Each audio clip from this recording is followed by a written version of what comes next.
جپاروف ضربه رو میزه. چه گل قشنگی، 2-0 برای تیم استقلال. همه دارن سر این گل بنده خدا داد میزنن. اوه چه کله ملق و واروهایی زد جپاروف. حساب کار 2-0 میشه.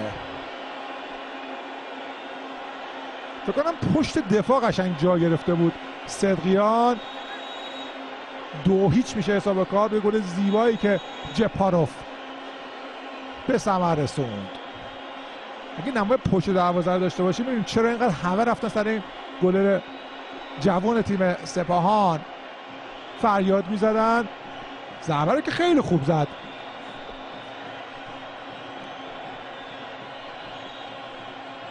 جپاروف با هم نگاه کنیم.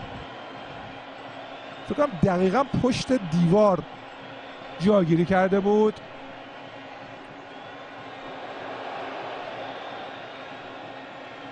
اینجا ببینید قشنگ دیگه پشت دیوار هیچ زاویه‌ای رو نگرفته بود و خیلی قشنگ دید جاگیری بعد دروازه‌بان تو در درون دروازه قرارداد خوشگل زد.